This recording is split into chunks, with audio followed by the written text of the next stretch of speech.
ഇന്ന് നമ്മൾ ഉണ്ടാക്കാൻ പോകുന്നത് താറാവ് കറിയാണ്. അപ്പത്തിന്റെ കൂടെ കഴിക്കാൻ പറ്റിയ നല്ല ടേസ്റ്റിയായ താറാവ് കറി ഉണ്ടാക്കുന്നത് എങ്ങനെയെന്ന് നോക്കാം. അതിനു വേണ്ട ഇൻഗ്രീഡിയൻസ് എന്തെല്ലാമെന്ന് നോക്കാം. ഞാനിവിടെ എടുത്തിരിക്കുന്നത് 1 കിലോ താറാവാണ്. അത് ഇതുപോലെ ചെറിയ കഷ്ണങ്ങളായിട്ട് കട്ട് ചെയ്തിട്ട് നമുക്കിത് ആദ്യമേ ഒന്ന് കുക്കറിലിട്ട് വേവിച്ചെടുക്കണം. അതിനുവേണ്ടി ഞാൻ കുക്കറിലേക്ക് ഇറച്ചി ഇട്ടിട്ടുണ്ട്. അതിലേക്ക് ആവശ്യത്തിനുള്ള ഉപ്പ് ചേർത്ത് കൊടുക്കാം. 1 ടീസ്പൂൺ മഞ്ഞൾപ്പൊടിയും കൂടെ ചേർത്ത് കൊടുക്കാം. അതിലേക്ക് ഒരു 1/2 ടീസ്പൂൺ കുരുമുളക് പൊടിയും കൂടെ ഇട്ട് കൊടുക്കാം. ഇതിലേക്ക് ഞാൻ ഇതുപോലെ നീളത്തിൽ അരിഞ്ഞെടുത്ത കിഴങ്ങാണ് ചേർത്ത് കൊടുക്കുന്നത്. ഈ കിഴങ്ങ് ഇതുപോലെ മുകളിൽ വെച്ചു കൊടുത്താൽ മതി. അങ്ങനെ ആകുമ്പോൾ നമുക്ക് ഒരുപാട് കിഴങ്ങ് വെന്തു പോകില്ല. അതുകൊണ്ട് ഇതുപോലെ അടുത്ത് വെച്ചിട്ട് നമുക്കിതൊന്ന് വേവിച്ചെടുക്കാം. അതിലേക്ക് ഞാൻ 3 മീഡിയം സൈസ് സവോള അരിഞ്ഞെടുത്തിട്ടുണ്ട്. ഒരു 8-10 പച്ചമുളക് എടുത്തിട്ടുണ്ട്. കുറച്ച് കറിവേപ്പില എടുത്തിട്ടുണ്ട്.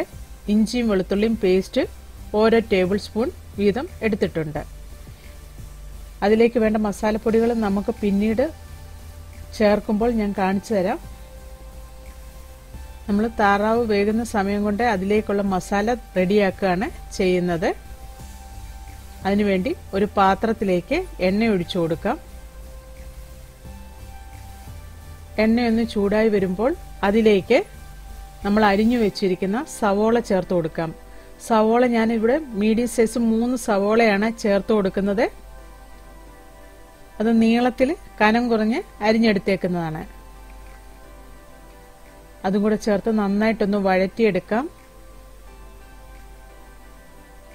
ഈ സവോള ഒന്ന് പെട്ടെന്ന് വഴന്ന് കിട്ടാൻ വേണ്ടി നമുക്ക് അതിലേക്ക് കുറച്ച് ഉപ്പ് ചേർത്ത് കൊടുക്കാം. ഉപ്പ് ചേർത്തിട്ട് നന്നായിട്ടൊന്ന് വഴറ്റി കൊടുക്കാം. കൂടുതൽ ഉപ്പ് ചേർക്കരുത്. നമ്മൾ താറാവ് കുക്കറിൽ വേവിക്കാൻ വെച്ചപ്പോൾ കുറച്ച് ഉപ്പ് ചേർത്തതാണ്. അതുകൊണ്ട് നോക്കിയിട്ട് കുറച്ച് ഉപ്പ് മാത്രമേ ഈ സവോള വഴറ്റാനായിട്ട് ഇട്ട് കൊടുക്കാവൂ. അതും കൂടെ ചേർത്ത് നന്നായിട്ടൊന്ന് വഴറ്റിയെടുക്കാം. സവോളയൊക്കെ ഒന്ന് നന്നായിട്ടൊന്ന് വഴന്നു കഴിയുമ്പോൾ അതിലേക്ക് നമ്മൾ എടുത്തു വെച്ചിരിക്കുന്ന ഇഞ്ചിയും വെളുത്തുള്ളിയും പേസ്റ്റ് ചേർത്ത് കൊടുക്കാം. ഇഞ്ചിയും വെളുത്തുള്ളിയും പേസ്റ്റ് ചേർത്തിട്ട് നന്നായിട്ടൊന്ന് വഴറ്റിയെടുക്കണം. ഈ ഇഞ്ചിയും വെളുത്തുള്ളിയുടെയൊക്കെ പച്ചമണം മാറുന്ന വരെ നമുക്കിതൊന്ന് വഴറ്റിയെടുക്കണം.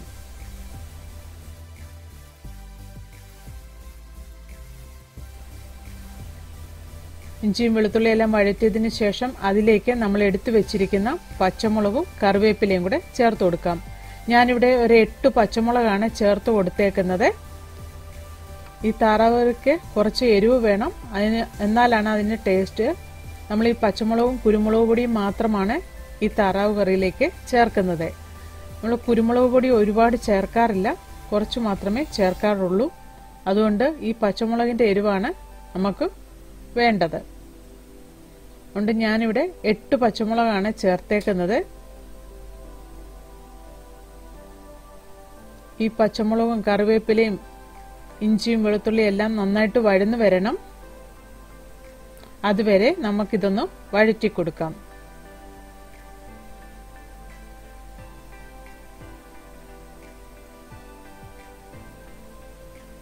താറാവിറച്ചിക്ക് കുറച്ച് വേവുള്ളതുകൊണ്ട് അതൊരു 3-4 വിസിൽ അടിക്കുന്നിടം വരെ നമുക്ക് വേവിച്ചെടുക്കണം.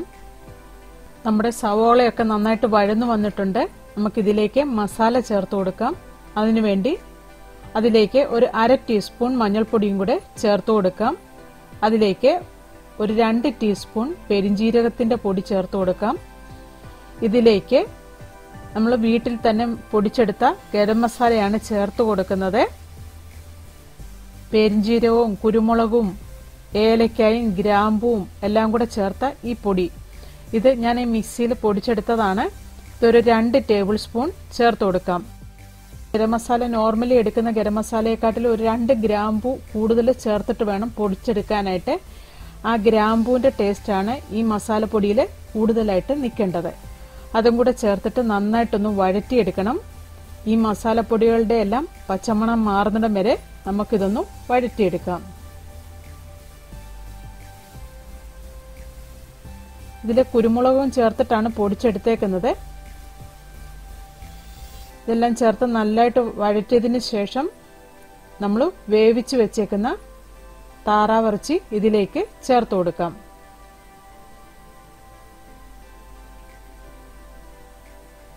നമ്മുടെ താറാവിറച്ചി നന്നായിട്ട് വെന്ത് വന്നിട്ടുണ്ട്. ആ കിഴങ്ങും ഒക്കെ കറക്റ്റ് വേവായിട്ടാണ് വന്നേക്കുന്നത്. ഈ മസാല എല്ലാം കൂടെ ചേർത്തിട്ട് വീണ്ടും നന്നായിട്ടൊന്ന് ഇളക്കി കൊടുക്കാം. നമ്മൾ താറാവ് വേവിച്ച കുക്കറിൽ ഒരു 1/2 കപ്പ് വെള്ളവും കൂടെ ചേർത്തിട്ട് നമുക്ക് ഇതിലേക്ക് ചേർത്ത് കൊടുക്കാം. അതും കൂടെ ചേർത്ത് നന്നായിട്ടൊന്ന് ഇളക്കി കൊടുക്കണം. ഒരു 5 മുതൽ ഒരു 10 മിനിറ്റ് വരെ നമുക്ക് ഈ താറാവിറച്ചി ഇതിൽ വേവിച്ചെടുക്കാം. നമ്മളിപ്പോൾ ചേർത്ത ആ മസാലയെല്ലാം ഈ താറാവിറച്ചിയിൽ നന്നായിട്ട് മിക്സായി വരണം. അതിനുവേണ്ടിയാണ് ഒരു 10 മിനിറ്റ് കൂടെ ഈ മസാലയിൽ നമ്മൾ ഇതൊന്ന് വേവിച്ചെടുക്കുന്നത്. നമ്മുടെ താറാവിറച്ചി വേകാൻ തുടങ്ങിയിട്ട് ഒരു 10 മിനിറ്റായി. ഇത് വീണ്ടും നന്നായിട്ടൊന്ന് ഇളക്കി കൊടുക്കാം. ഇതിലേക്ക് നമുക്ക് നല്ല കട്ടിയുള്ള തേങ്ങാപ്പാല് ചേർത്ത് കൊടുക്കണം. അതിനുവേണ്ടി ഞാനിവിടെ 1 കപ്പ് നല്ല കട്ടിയുള്ള തേങ്ങാപ്പാലാണ് ഒഴിച്ചു കൊടുക്കുന്നത്. ഞാൻ തേങ്ങാപ്പാൽപ്പൊടി കലർത്തിയെടുത്ത തേങ്ങാപ്പാലാണ് ഇതിലേക്ക് ചേർത്ത് കൊടുത്തത്. ഒരു 5-6 ടേബിൾ സ്പൂണോളം തേങ്ങാപ്പാൽപ്പൊടി കലർത്തിയെടുത്ത തേങ്ങാപ്പാലാണ് ഞാൻ ഇതിലേക്ക് ചേർത്ത് കൊടുത്തേക്കുന്നത്. അതിനുശേഷം അതിലേക്ക് കുറച്ചു വെള്ളം കൂടെ ചേർത്ത് കൊടുക്കാം. നമുക്ക് കറിക്ക് ആവശ്യത്തിനുള്ള വെള്ളമാണ് ഇതിലേക്ക് ചേർത്ത് കൊടുത്തേക്കുന്നത്. ഞാനിത് അപ്പത്തിൻ്റെ കൂടെ കഴിക്കാനുള്ള താറാവ് കറിയാണ് ഉണ്ടാക്കുന്നത്. അതുകൊണ്ട് കുറച്ച് ചാറ് വേണം. അതുകൊണ്ട് ഞാൻ ഇതിലേക്ക് കുറച്ച് വെള്ളം കൂടെ ചേർത്ത് കൊടുത്തു. ഈ വെള്ളം കൂടെ ചേർത്ത് കൊടുത്തതിന് ശേഷം നമുക്കിതൊന്ന് നന്നായിട്ട് തിളച്ചു വരണം.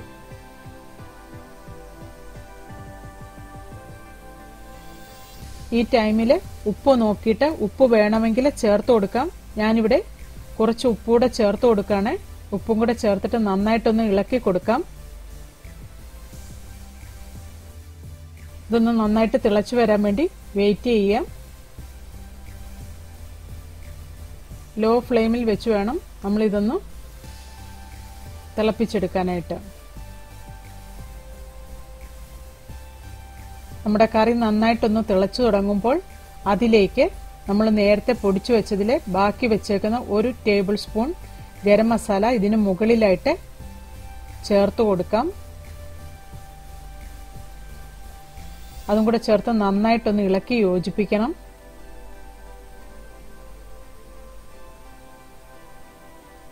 അതിനുശേഷം നമുക്ക് ഒരു 2 മിനിറ്റ് ആ ഗരം മസാലയും കൂടെ ചേർത്തിട്ട് ലോ ഫ്ലെയിമിലാക്കിയിട്ട് ഇതുപോലെ തന്നെ ഒന്ന് അടച്ചു വയ്ക്കാം.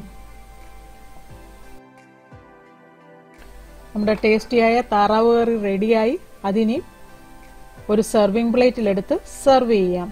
അപ്പത്തിൻ്റെ കൂടെയും ഇടിയപ്പത്തിൻ്റെ കൂടെയും ഒക്കെ കഴിക്കാൻ പറ്റിയ നല്ല ടേസ്റ്റിയായ താറാവ് കറിയാണ് ഇത്.